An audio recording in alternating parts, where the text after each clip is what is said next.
If you missed this lesson, we talked about cross sections and volume. And basically, we just look at a figure if it's slanted. So that's what we talked about today in class. Let me show you what it's going to look like. Basically, we know how to find the volume of a pyramid, but what if it was slanted? We're going to figure this out together. So we started out by looking at a stack of quarters. So I got a stack on the left and a stack on the right. How would you compare these volumes? Do you think the left stack has a bigger volume, the right stack, or the volumes are the same? Now it's important to notice they have the same number of coins. So if it's the same number of coins, the volumes are going to be exactly the same. It's taking up the same amount of space. They're the exact same shapes. They're the exact same amount of coins. It's the same volume.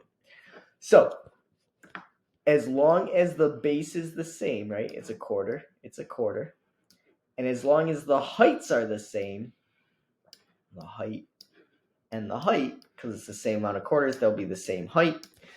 We know these volumes are going to be the same. And this is called Cavalieri's principle, which basically means if we have a 3D figure that's slanted, it's the same as if it was straight up and down using the same height. So that was our big thing for today, or big understanding. Now, one thing to point out, height is always perpendicular to the base. So this is not the height of that cylinder. The height is perpendicular to the base. This is called the slant height over here. We don't use that for the height when we do volume. That's the slant height. We want up and down perpendicular to the base when we calculate volume. So if two figures have the same height and the same cross section at every point, they have the same volume. This is called Cavalieri's principle. Basically just discovered these are going to have the same volume, even though one's straight up and down and one's slightly slanted, because they have the same height and the same base areas or the same cross sections. So once you know that, it's pretty easy, and just like all the other volume problems we've done so far this year. So if we got to find the volume of this cylinder, I could always use my formula sheet. The volume of a cylinder is pi r squared times h. So I'm going to start there.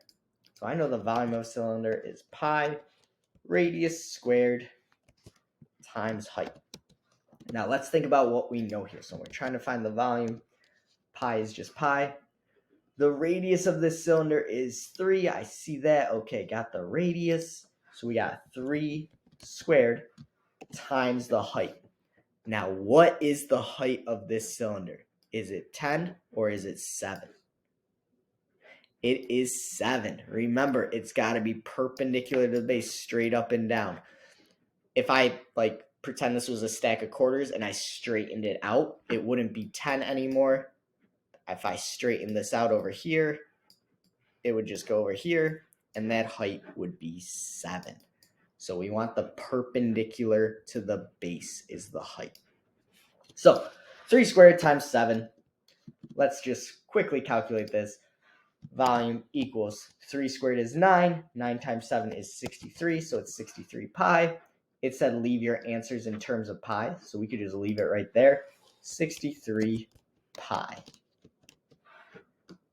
which is about 197.9 or 198 cubic units for the volume of this cylinder. So big ideas is just because the shape is slanted, it's still a cylinder. The height is 7 when we use our formula, though, not 10. All right, so on that cool down, you want to try a similar question. What is the volume of the pyramid? One thing to note, make sure you use that volume formula for a pyramid down at the bottom there. 1/3 area of the base times height.